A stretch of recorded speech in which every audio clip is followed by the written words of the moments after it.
there, yes. Alright, I don't need that. Good evening, everybody. As we start to have people gather in here. Alright, sliding over just a little bit. Yes. Alright, so hello. I am somewhat flying solo tonight. So I'm here. Beth is over here. Beth has little to no voice. And your show will go live in 5 seconds. 4, 3, 2, 1. Blog Talk Radio. So I get to do all the talking tonight. Got Beth's over here, working off of having little to no voice, and yeah, so it's been a very crazy busy last couple of weeks, which is part of the reason why Beth has basically no voice tonight. So I get to do all the talking. You can see her hand every once in a while. She's going to be watching the chat, which is something new for her. That's normally my thing. So she's going to be doing the chat thing tonight, trying to do I see she's doing something. I see a Haunts of Richmond on the screen, but I can't quite read it. So she will keep me informed about what's going on here as we move through this evening.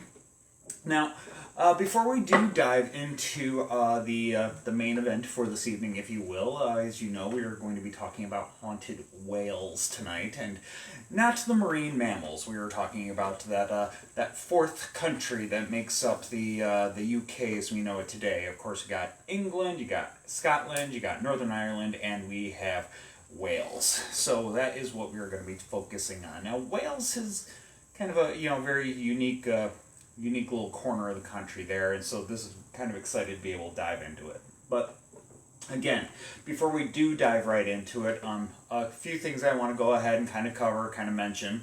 And first thing, right off the top, is unfortunately, I hate to start things kind of on a down note, but I do have to mention to everybody, and maybe you saw it on our Facebook page a couple of weeks ago, is that our good friend and loyal follower, and tuned into a lot of the shows, and was a great friend of everybody in the Central Virginia paranormal community. Unfortunately, Glamorgan, he did pass away a couple weeks ago. Was the day after our last show. So we are very much going to miss Glenn. Wonderful guy, and I know we're missing him. A lot of our friends are missing him. His family's going to be missing him, and so just wanted to take a moment to acknowledge Glenn, and we're hopeful that he is found the rest that he so well deserves. He's was a wonderful guy, and we're going to miss him. So, well, cheers to Glenn.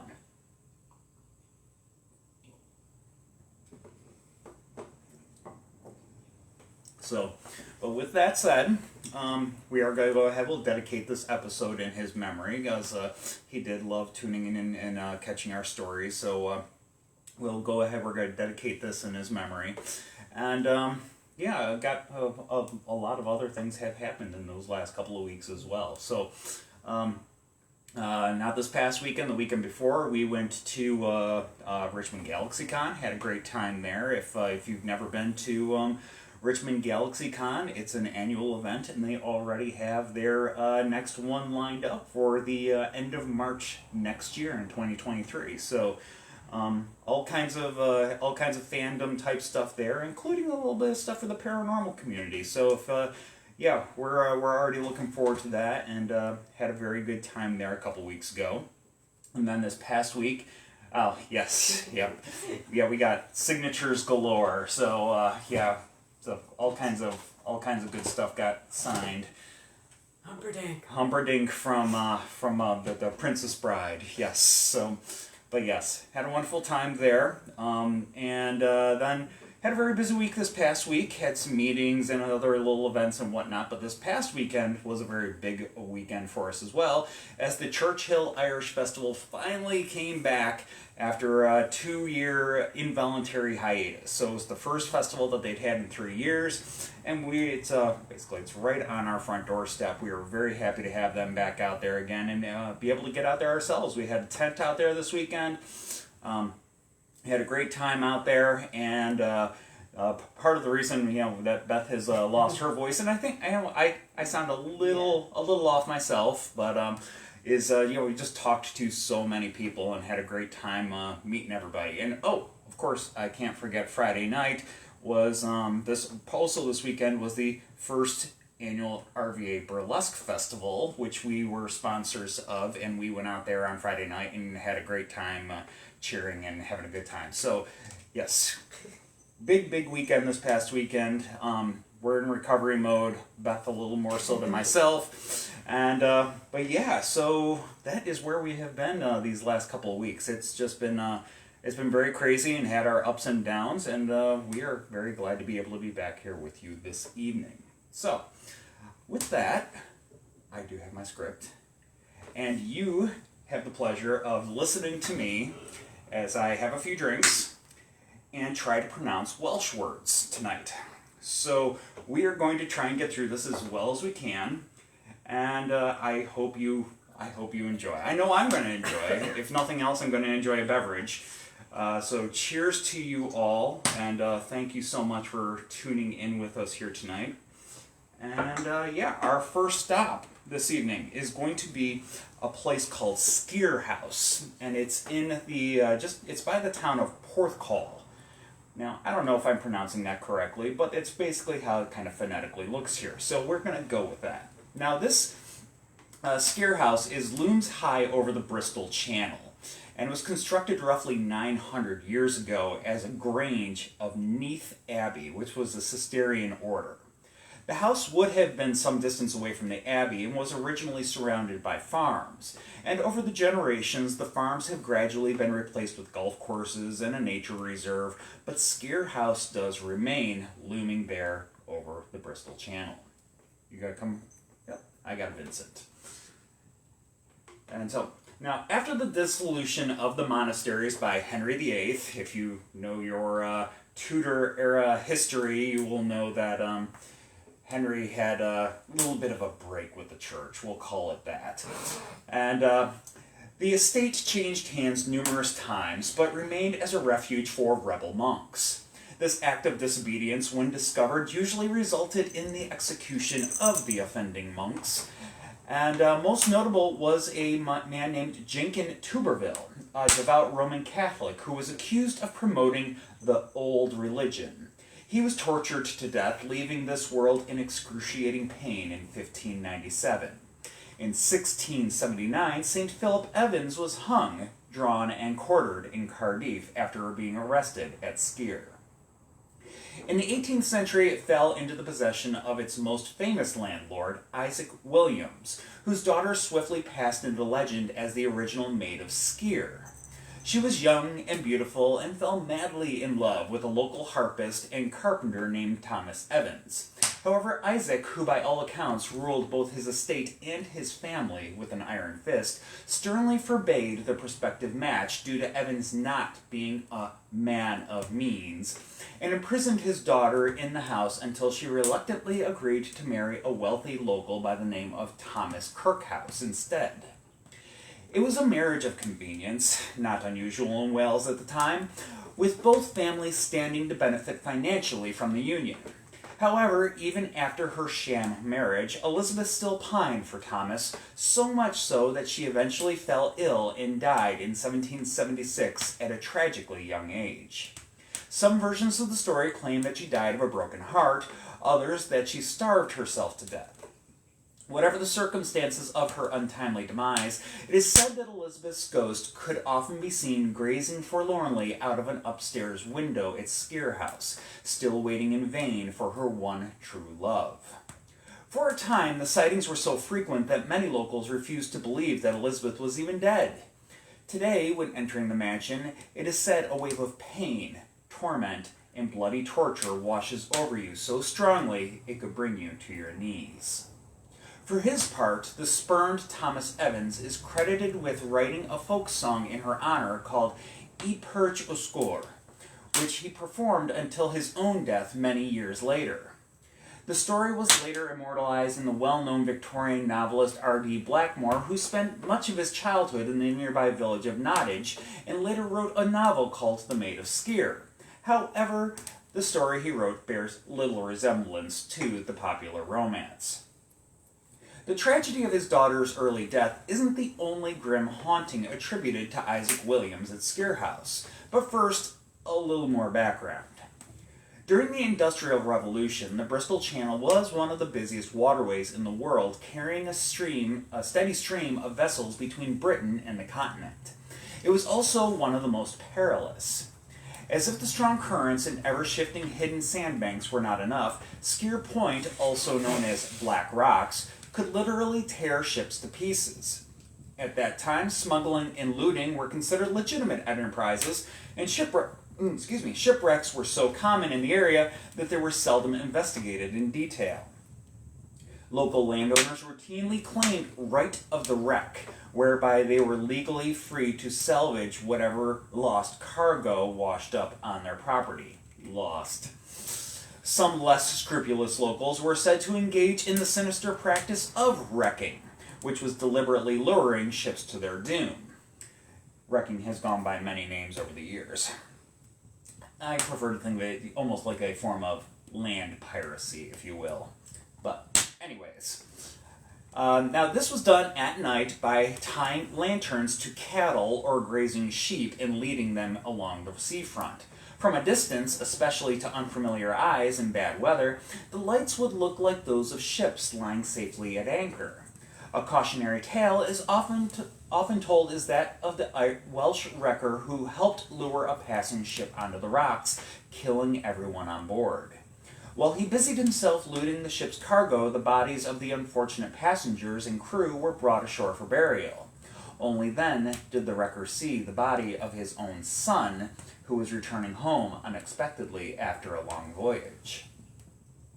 A pivotal event, not just in the history of Sker, but in the practice of wrecking as a whole, occurred on December 17th, 1753, when the French merchant ship Llindir was en route from Lisbon to Le Havre, carrying a load of decadent goods. Chests full of oranges, planks of Brazilian hardwood, cases of figs, and other luxuries were on board when the ship was blown into Sker Point. It is generally held that Isaac Williams and his cohorts were responsible for the wrecking. No sooner had the ship hit the rocks than impoverished locals and respected nobility alike descended on the wreck like vultures and plundered its goods, all while numerous sailors clung to life, desperate for help. However, the locals could not be bothered with saving the sailors while there were goods to loot. They stole her cargo, and as the sailors succumbed to the conditions, they rifled through the pockets of the deceased sailors. When there was nothing left but the splintered ruins of the ship, they set it afire to recover the iron nails that had once held it together. It's said that the orangery at nearby Margam Abbey was supposedly built to house orange trees recovered from the doomed ship. Due to the delicate diplomatic relations between Britain and France at the time, the fate of Llindir was treated as a serious international incident, and in the aftermath no less than 17 people were arrested, including Isaac Williams, who was then an influential local magistrate. When questioned, he claimed to have stored goods from the wreck found in the cellar of Sker House for safekeeping. Remarkably, he never went to trial, but his reputation was tainted forever and he died a ruined man. Some have said that the spirit of the Llindir captain lingers in the cellar of Sker House. He followed the goods that were unceremoniously and disrespectfully looted from his ship and his own body at Sker Point. Of those that did go to trial for the looting of the Llindir, one man wasn't so lucky and was hanged by the crown to set an example to others. In the years since wrecking was abolished, countless witnesses claim to have seen ghostly ships off Sker. Also frequently spotted is a solitary light hovering over Sker Point, just like the lights that were used by wreckers to lure ships to an early grave. Though the fate of the Llindir effectively put an end to the grisly practice of wrecking, the tragedies kept on coming. Perhaps the most famous incident of all is the Mumbles lifeboat disaster, which occurred on April 23, 1947, when the 7,200-ton U.S. Liberty ship Sam Tampa, carrying a cargo of crude oil, ran aground on Sker Point during a storm with the loss of all 39 passengers and crew. In the terrible conditions, a lifeboat, the Edward Prince of Wales, was dispatched from nearby Mumbles, but the awful conditions made rescue impossible. Witnesses later said the sea around Sker Point was black like molten tar. The lifeboat was smashed against the rocks, killing all 8 volunteers. The crews of both vessels were buried at nearby Nottage Cemetery. The estate rested in the hands of the Margam estate until 1941, when it became completely abandoned. During this era, the south wing collapsed and its already dismal state became abysmal. By this time, Sker House had been abandoned for many years and lay derelict. It was officially declared an unsafe building in the late 1970s.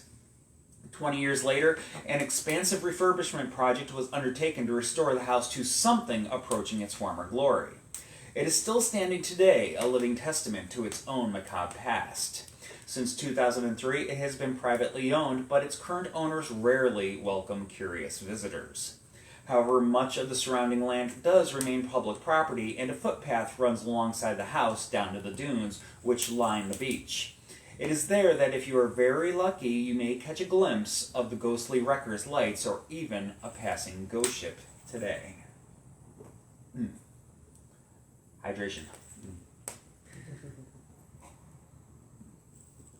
Or Guinness for strength, if you will. Vitamins. Any questions or comments? No, we're just all commenting on the kitty cats. Ah, yes. The kitty cat's the true star of the show. I know my role. It's okay.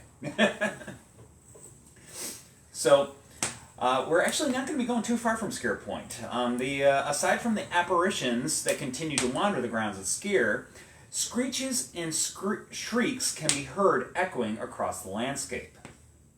Although you may attribute these to the anguish of Elizabeth Williams, there is an idea that Skirrid, taking a shot in the dark with that, Skirrid could be responsible. It roughly translates to a thing of mere flesh and bone. The cries of this creature are considered portents of doom. If you hear it, you would be wise to take shelter. Those who come face to face with the Skirrid are in for a horrifying sight. The creature could either be male or female and is described as having wild, disheveled hair, pointed black teeth, and long, withered arms. Death was said to follow in its wake, though rarely for the witness himself. Usually a close friend or acquaintance would be claimed instead. Floating lights are said to accompany the Skirrid, and as we noted before, many floating balls of light have been spotted at Sker. These lights could also be the work of the Canwyll Corph, or the corpse candles. These disembodied lights are said to predict death. Appearing as a single light or in clusters, their size and brightness are relative to the age of the victim that it is assumed that it portends the death of. If the doomed person was female, the light would have a white hue. If male, it would be red. Intense blue indicated an infant, and 2 white lights of varying size indicated a mother and her unborn child. Sometimes grinning skulls or even the features of the victim could be seen in their shimmering light. Again, the phenomena is especially prominent in coastal areas and often is said to be experienced in conjunction with the awful wails of the Skirrid. When seen on open ground, the Canwyll Corph are said to follow the exact route of the victim's funeral procession, which intriguingly ties in neatly with yet another popular legend in Sker. One night early in the 19th century, a local man was returning home from work. His path took him along the beach, and glancing out at Sker Point, the submerged ranks of sharp rocks jutting up from the seabed just off the coast, he saw the shimmering wreck of a huge ship. As he watched, a small group of translucent figures waded out to the vessel and carried something ashore. The shocked man couldn't see what the object was, but guessing from its size and shape that it was a coffin. Fascinated, he followed the ghostly procession into town where, to his horror, it stopped outside his own house and vanished. A week later, a vessel was indeed wrecked off the coast of Sker, and among the dead was the man's brother. When his body was recovered and taken back to the family home, the funeral procession took exactly the same route as the ghostly one had that the man had witnessed. Procession. Procession? Procession? We'll go with it. You sounded like you said possession. Possession? No. Okay. Procession. Procession, possession, they do rhyme. They do. And my voice is just a smidge off. Yeah. I think y'all know what I mean, though, right? Excuse me. Sorry for my blowing of nose. Don't mind Beth over here. Sorry. She's in a state. We love her anyways. And the boys are keeping her company. Anyways, so we are going to move away from Sker Point. We are going to turn to a place that we, well, many of us at least, know and love, the dear pubs of the British countryside. And in this case, yes, Wales has their fair share of pubs and their fair share of haunted pubs at that.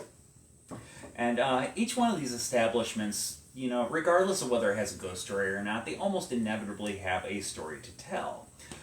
Tonight we are going to focus on the ones that have the spirited side to their stories. And our first pint and toast to the spirits of haunted Wales pubs brings us to the ancient capital city of Cardiff and the Rummer Inn. The building is believed to date to the early 18th century. Its long, narrow shape indicates that it was built on a medieval plot, and the facade is reminiscent of a Tudor-style structure. The interior had a makeover in 1888 when the old-world furnishing gave way to a metropolitan bar. With all kinds of mirrors on the walls and all kinds of fancy stuff like that. Anyways, now, a rummer, kind of a weird word, but it does have a point. A rummer is actually a large glass cup for wine. So, you think normally wine served in, wine glasses. No, we're talking like, almost like you could say something like our tumbler glass here or something like that. Spelled. Yes. Spelled M-M-E-R. R-U-M-M-E-R. It's like runner, except instead of N's, use M's. Yep. And these originated in Central Europe in the 16th century, and it was associated frequently with toasts, appropriately enough. Cheers. The Rummer has a long history of serving as a point of service for more than just drinks. In 1840, the Rummer Tavern was named as the new starting point of the Hero coach service to Worcester and Birmingham. In 1835, the Bristol and Newport Steam Packets Company advertised a coach service between Cardiff and Merthyr, starting at the Rummer Tavern. Other coaches connected Cardiff to Newport, where a steamship from Bristol docked. And the ghost is said to lurk in the pub, comes from its early history. Over the years, several staff and customers have reported seeing or experiencing ghostly presences at the Rummer Tavern, most often in the toilets and in the cellar. Yes, haunted bathrooms. Can't get away from it.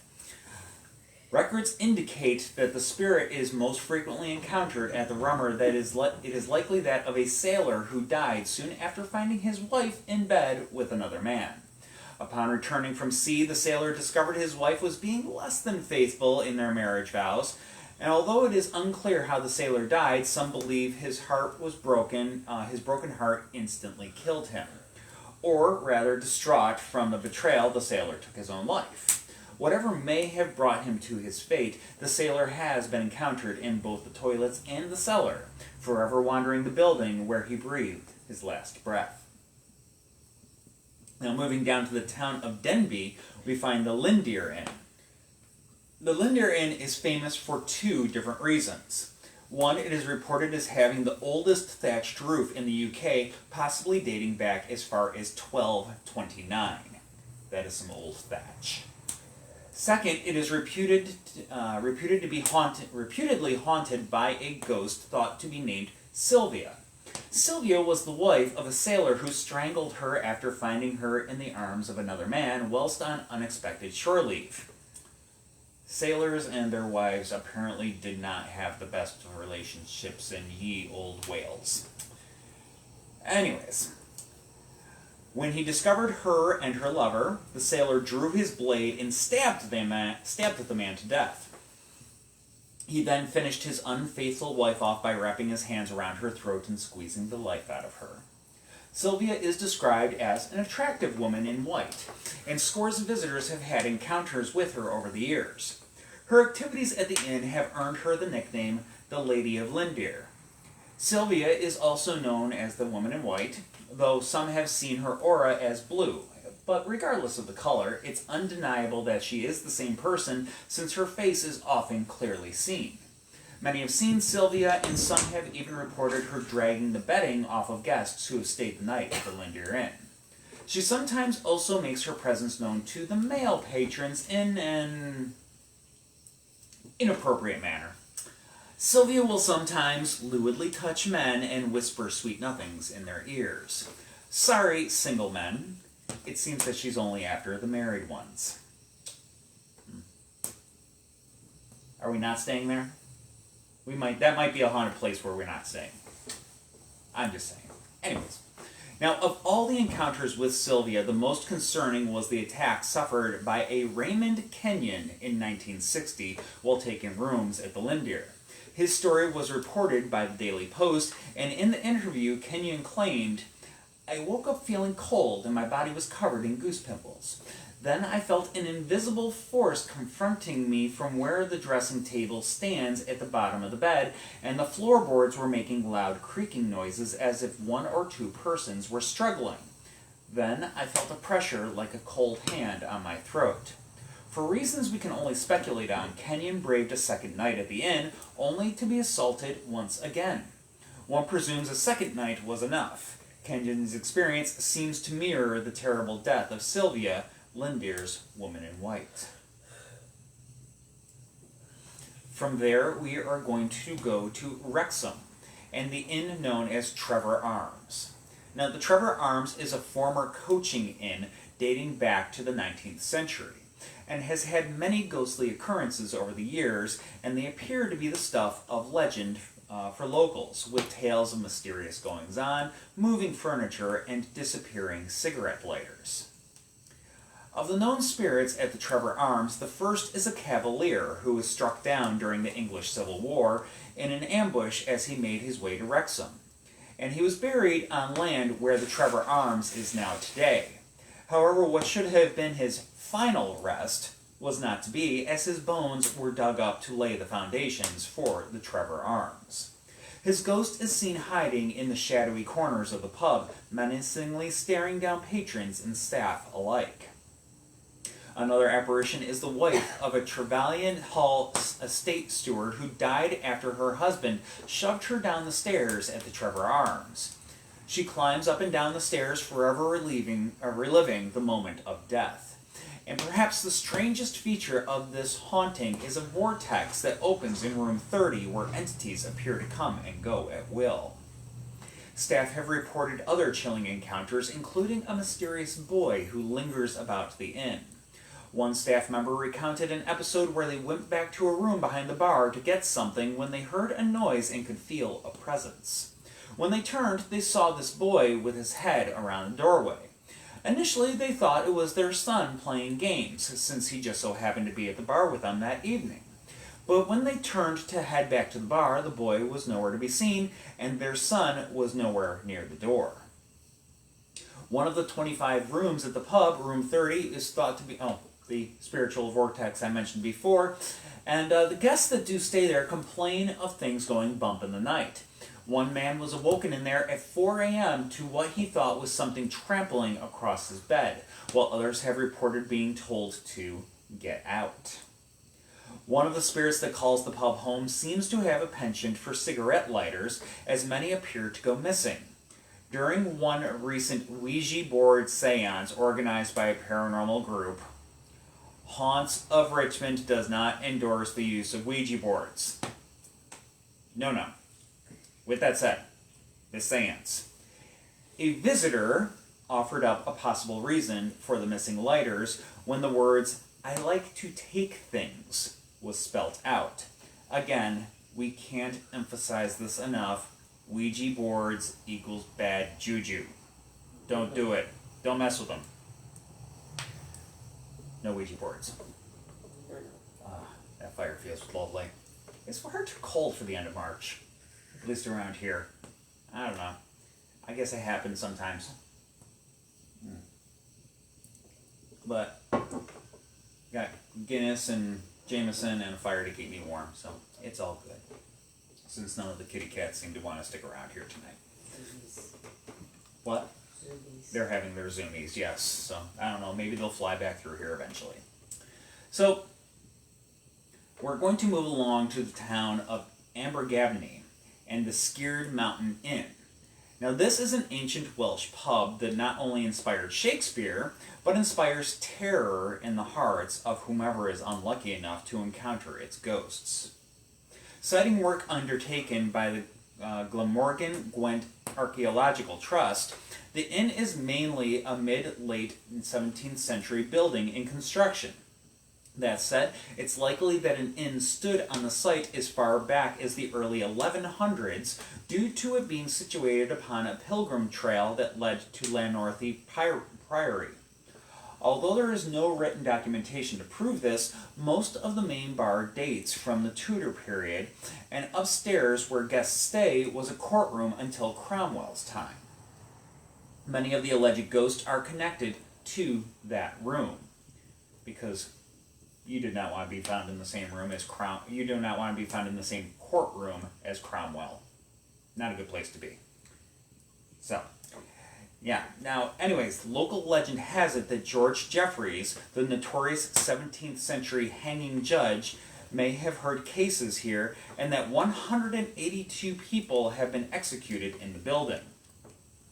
They keep a noose on the staircase hanging from the beam that was supposedly used, as it has score marks on it that are said to have been caused by the weight of hanging bodies. A popular legend is that the inn was used as a rallying point for local supporters of the Welsh revolt against the rule of Henry IV, the uprising being led by Owain Llindir. He is said to have personally rallied his troops in the cobbled courtyard before raiding nearby settlements, sympathetic to the English in the 15th century. However, given that the inn wasn't built until the 17th century, this story should be taken with a pinch of salt. The inn has, based on these unverified and undocumented stories, a reputation for being haunted by several ghosts or spirits, and has been said to be the scene of numerous supernatural occurrences or paranormal activities. There are two unnerving ghosts who make frequent visits. Fanny Price was a young woman who died sometime in the 18th century. She was reported to be a barmaid who died of consumption and was buried in the local churchyard.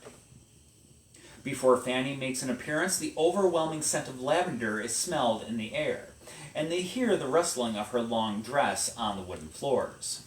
Fanny appears in the upstairs rooms and is said to rearrange guests' jewelry after they take it off for the day. A handful of guests have caught a glimpse of Fanny in the act before she vanishes from view. A second active apparition is of a refined gentleman in a long cloak who appears in the men's room. Years ago, a little boy received the fright of his life when the ghostly gentleman appeared, and for whatever reason barred his entrance to the bathroom, an act he has committed many times over the years. The pub attracts a lot of psychics and paranormal investigators, and most are welcome with open arms, at least as long as they respect the bar and its permanent residents. The bar regulars get on well with the visitors, and they love showing them around and telling them their own uncanny stories. Most of the staff have had strange occurrences too. Glasses and customers' change flying off the bar, unexplained cold spots in rooms, and one young woman who said an unseen presence whispered, then roared in her ear. That said, not all the activity is benign. There have been more troubling manifestations. On half a dozen occasions, guests have shown them strange marks that have appeared around their necks, but there's only been one instance of outright malevolence that they are aware of. A woman came running down from one of the bedrooms, hair wet and dressed only in a coat, saying, "She tried to kill me." Apparently she'd been in the bath and something had held her down under the water. The woman fled the lodging in such a rush that the owners were never able to reestablish contact with her later to get any additional information. So, if you go there, you just may not want to take a bath. Showers, good. Baths, might want to draw the line there. I know, Beth loves her baths.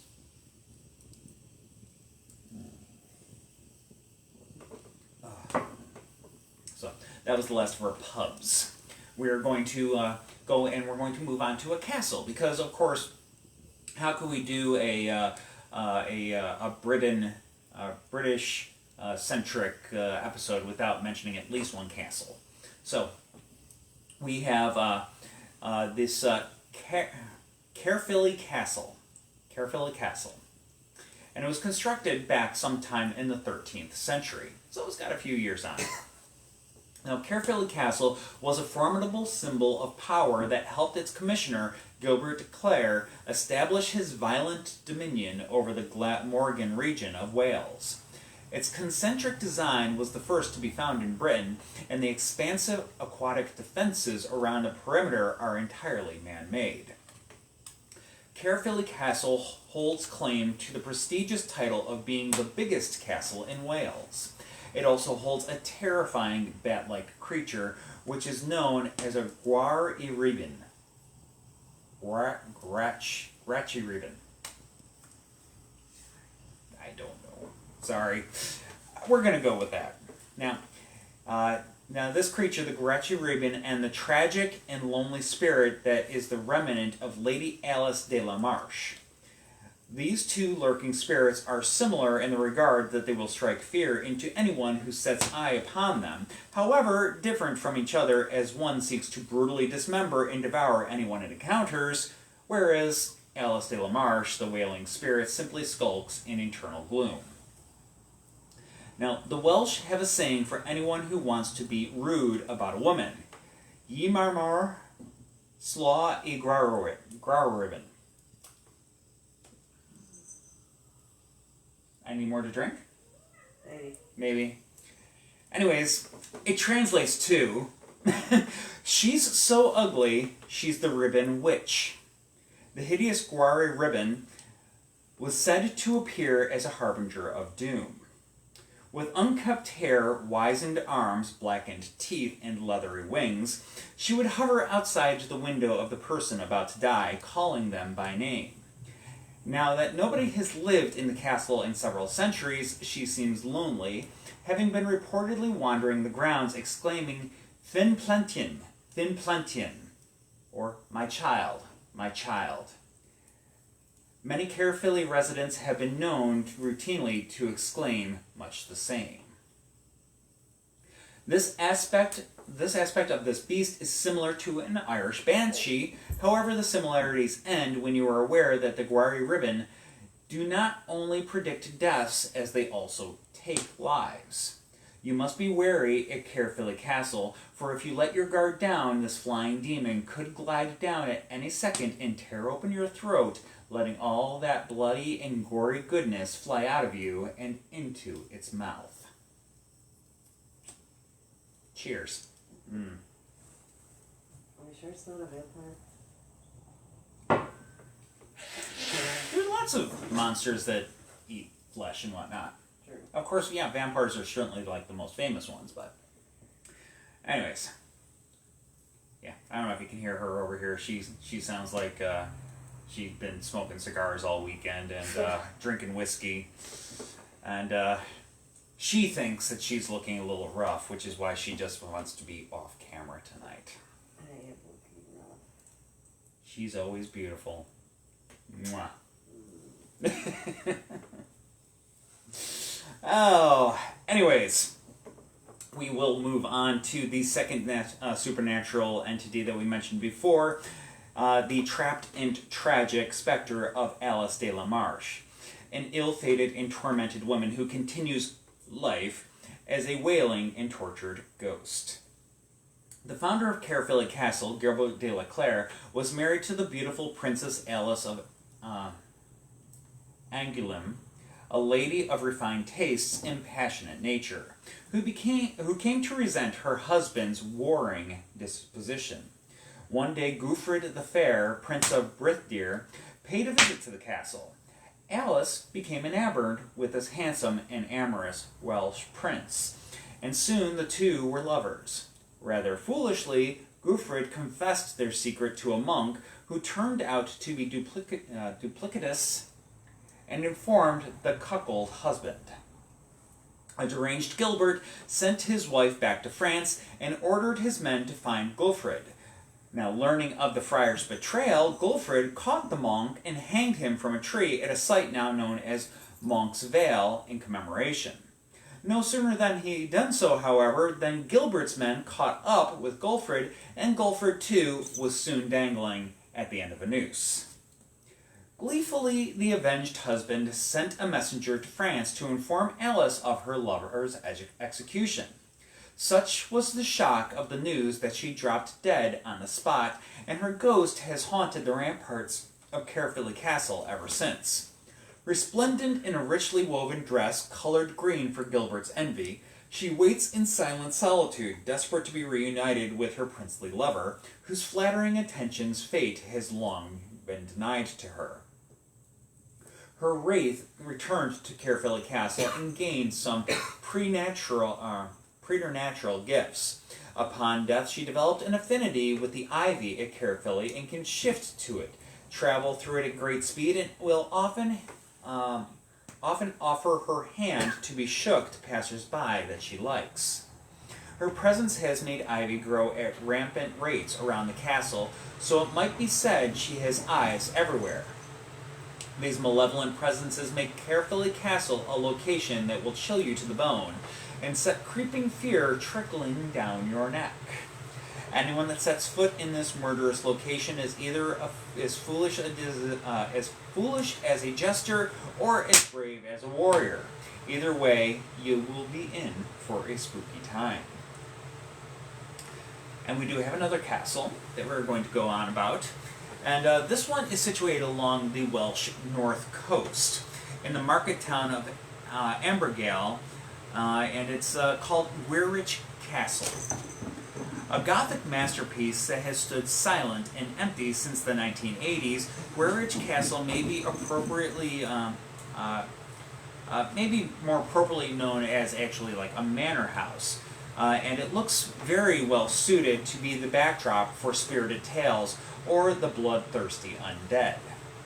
Unlike the ancient castles that dot the Welsh countryside, Gwrych Castle is a relative newcomer. Construction of the castle began in 1810 and was overseen by Lloyd Hesketh Bamford, heir to the lords of Gwrych. The ancestral home of the powerful family sat there for generations, and Bamford added onto it, making it into the sprawling castle we see today. When the Bamford-Hesketh heiress, Countess Winifred married, the castle transferred into the possession of the Earls of Dundonald. This is when the history of the castle became truly fascinating.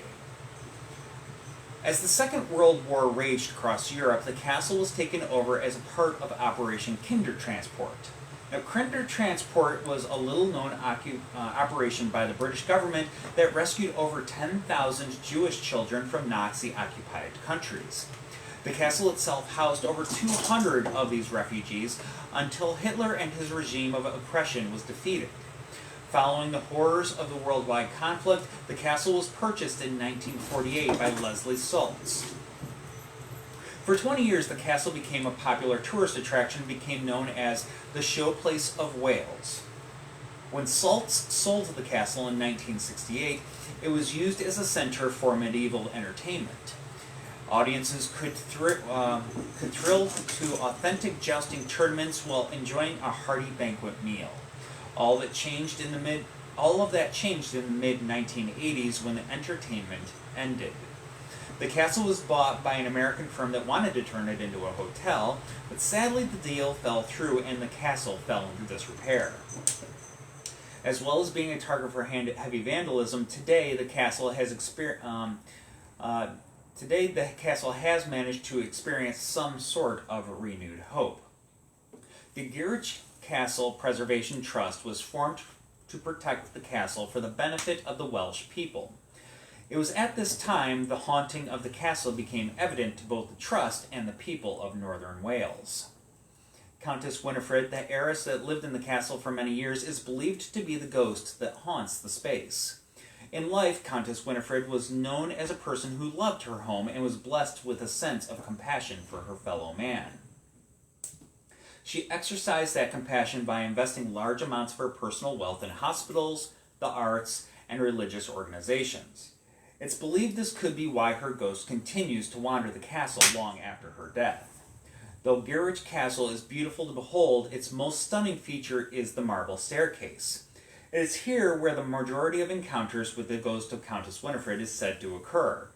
Since her death many decades ago, an eerie ball of light has been witnessed on the marble staircase. As people watch the ball begin to take shape and take form of a woman believed to be the Countess herself, others have reported hearing soft footfalls moving up and down the stairs, as well as the creepy feeling of being watched by an unknown, unseen person. In the early days of the Preservation Society, a manager had an unnerving experience on the main terrace he would never forget. While waiting in darkness for an electrician to arrive, he would hear what sounded like chains on the gate rattling, almost as if someone were trying to get in. As he peered into the inky blackness, he could hear the unmistakable sound of footsteps swiftly approaching him. When the footsteps came to an abrupt stop directly in front of him, the man turned on his torch to see whether or not the electrician was standing before him. And lo and behold, well, turns out he was certainly quite alone there in the space. He made haste to head on out of there himself. If you hear some thumping in the background, the boys are having a battle royale behind the camera, so you'll have to excuse them. The thump. Boys. No. Oh god, okay, that was close. Camera nearly took a flight. Alright. Now we are going to move back to the major city. Nico, leave your sister alone. We're going to move back to one of the most major cities in Wales, and that is Cardiff. And we're going to specifically go to its most notable landmark, Cardiff Castle, which has a history that spans all the way back to 55 AD, when the first Roman occupation of South Wales began. A fort was built on the site to serve as a naval base until the early 5th century, protecting the Roman Empire. In 1093, the Normans erected a castle with a mound which stood at 40 feet high, surrounded by a moat. It was then to go on and live through generations of honorable families, and has seen many lives and deaths. Many noble families lived here, such as the De Clares, the Tudors, and the Butes. Today it stands as a site of international significance, and legend has it that many of its previous occupants still roam the opulent rooms and castle grounds. Cardiff Castle itself is an incredible example of a neo-Gothic architecture thanks to the third Marquis of Bute, who was rumored to be the wealthiest man in the world at the time, as he transferred the castle with architect William Burgess over the course of 16 years. They used the finest Welsh craftsmen to create Gothic towers, murals, stained glass, marble everywhere, and they had elaborate wood carvings that were installed as well. This castle became part of the Great Gothic Revival of the Victorian era, and is it any wonder that the ghosts of these walls don't want to leave their magnificent home? Said to haunt the gateway to Cardiff Castle, the phantom coach has been seen manifesting by many people. In a newspaper article in 1956, a man named David Brecon said, "Passing the walls of Cardiff Castle on a frosty night, I heard a faint jingle of harness, the clatter of a horse's hooves, the sound of bells, and an Irish coachman cry from the direction of Canton Bridge. A second later, a coach and 4 horses passed me at a steady trot, swung left-handed through the castle gate doors, and all was gone from view." Mr. Brecon discovered that in November 1886, a man named Boyle had a similar experience. As he sat in the castle library one day, he heard a coach and horses arrive, only to be informed by the butler that no such coach had come. The sightings have been said to herald an impending death, as some that see it have experienced a family bereavement shortly thereafter. Now, the second Marquis of Bute was John Creighton Stewart, a wealthy aristocrat who developed coal and iron industries across Wales and built Cardiff docks. His family owned Cardiff Castle for over 6 generations, and he passed away in 1848 suddenly after a banquet while in his dressing room, which was a small chamber behind the library. This area afterward was converted into a chapel. His bust stands on the spot where he died, which helped the custodian that saw his ghost recognize him instantly. He is said to appear wearing a red coat and to walk through the fireplace and through the 6-foot-thick wall. Then, however, we do move to some of the lady ghosts of Cardiff Castle, and there are quite a few. Now, there's one that is a mysterious woman who does remain an unknown figure that is seen silently gliding past the castle in a long grey dress and on the bridge over the River Taff, where she stops and waves or signals in the direction of the castle. Her face is looking at one of the towers. She has been seen in daylight, but more often she is seen at dusk. Then there's another ghostly female figure that has been said to haunt storerooms, rearranging objects, and another faceless woman in a flowing gray skirt is spotted around Cardiff Castle building. A familiar name that visiting psychics have picked up on that is that of Sarah. So it is just a guess as to who exactly this Sarah could be, but is the name that has been assigned to her. Then there is one who they are pretty sure they know exactly who it is, and that is actually the second wife of the second Marquis de Bute, who was Lady Sophia, and she is rumored to haunt the grounds. She was said to be an obsessive and difficult woman to please, and did not get on well with her husband's family. He was buried with his first wife, Maria, after his death. So, apparently, held on to that old flame just a little longer. Now, apparently a custodian of Cardiff Castle, a Mr. Edwards, took up the post of custodian in the footsteps of his father-in-law, Mr. Edgar Donne, who looked after the interests of Cardiff Castle for more than 40 years. It was claimed that several odd things happened to both him and his family since he came to live there. He recounted that one night, about 12 o'clock, he went upstairs with a friend to show him the banqueting hall. Their wives were downstairs when suddenly they heard footsteps in the passage. They thought that their wives were playing a practical joke on them, so to teach them a lesson, they switched the lights off. When nothing happened and the footsteps ceased, they went back downstairs. Both of their wives swore that they had not left the sitting room. They searched the upstairs apartments, but found absolutely nobody up there with them. Sometimes the family at Cardiff Castle experienced what they called bad nights. Nights when Yvonne, Mr. Edward's wife, his 4 children, or himself could not get any sleep. Mr. Edwards said they all experience an eerie feeling that is difficult to describe, but it feels as though a wet blanket was cloaking them. Now, Mr. Edward's dog sometimes refused to enter the banqueting hall or the castle's library on some nights when accompanying Mr. Edwards. Several times the dog would refuse to go into the library, and he would start shaking at the room entrance with his back up and his fur standing on end, looking completely terrified. Asked whether he had ever seen the ghost himself, Mr. Edwards replied, "I have never seen what could be described as a ghost, but I have seen shadowy forms. One night my wife and I were in the guest room. I wasn't asleep and suddenly noticed a form by the bed. I thought it was one of the children who had perhaps come to us because they were feeling unwell. I looked up and saw a gray form. It had no clear features, and before my eyes it seemed to dissolve slowly into the air." They never know when that sort of thing is going to happen, and certainly did not worry about it too much either. As he said, "I suppose it comes with the job." Around 3:45 a.m. precisely each morning in the main dining room, the doors would open and close by themselves, even if these heavy doors are locked. The same place also experiences lights flickering and furniture being rearranged. Finally, we have what is known as the Giant of Cardiff Castle, a 3-meter tall giant that has been reported to walk around the grounds. Wales has its own folklore stories of giant humans in many regions, and it is possible that this is one story that was circulated to terrify any would-be trespassers. Perfect timing?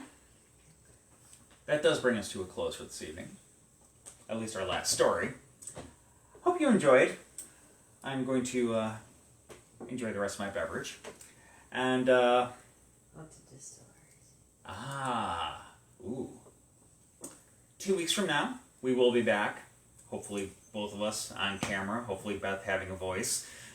Because after this, I'm not sure that I'm going to have a voice tomorrow. But whatever. It's cool. I had fun. I hope you did too. And 2 weeks, Haunted Distilleries. Yes, we have a whole episode dedicated to Haunted Distilleries. I'm looking forward to that. 2 episodes. So, part 1, volume 1 will be in 2 weeks. And I know we got a lot of other stuff coming up too. Yeah. As soon as we got back from GalaxyCon the other week, Beth started diving in and has started churning out scripts for haunted amusement parks. So I think that we got enough for maybe 3 episodes going there, at least 2 going on 3 or something like that. So haunted amusement parks will be in the near future as well. So we got your booze, we got your amusement parks, we got all kinds of good stuff coming up. And speaking of stuff that is coming up, aside from just our Facebook Live shows, our tours are basically going full swing. We're running Friday through Sunday, and in the next couple of months, by the time we get to June, we're going to be doing tours Wednesday through Sunday. So you can go ahead and check out what we got coming up on our schedule at hauntsofrichmond.com. And what else? Oh, of course, we still have the Haunts of Key West trip coming up. The clock's ticking on that. We're like T-minus 9 months roughly. So that'll be here before we know it. Would love to have some of you be able to come on out and join us. I know there were some people that we met at the Irish Festival this weekend that were really psyched about the trip, and we hope that they will join us, and we hope that some of you will as well. It is going to be a lot of fun. So if you have any questions about that, by all means, feel free to reach out and ask us about it. And for that matter, if you have any questions about anything at all, we love to chat with you all. So feel free to drop us a note anytime. And we will go ahead, we'll follow up, and have some paranormal fun and whatnot. One other thing, if you want to go ahead and tell some of your friends that are not on Facebook, I have gone ahead and I have started transferring some of these episodes, these archived episodes, over to YouTube. So we do have a YouTube channel that has started. I got like 4 episodes that I've managed to get uploaded to there already. But these videos, since they are a little lengthy, that is quite the time-consuming process to download them from Facebook, upload them to YouTube, and then make any notes that are necessary. So that is a work in progress, and it's going to be evolving over the days and weeks ahead. So, yeah, you can go ahead and check that out. It should be fairly easy to find. Go to YouTube and look up Haunts of Richmond, and we should pop up somewhere in there pretty easily. Other than that, any questions? And no lingering questions? Nope. Okay, cool. Lots of comments about the kitty cats. Oh, of course. Everybody loves the kitty cats. Gotta love the kitty cats. So, with that, we will bid you adieu for this evening, and we will hope to see you in at least in a couple of weeks, and if not sooner. So, with that, cheers, everybody. Have a good night.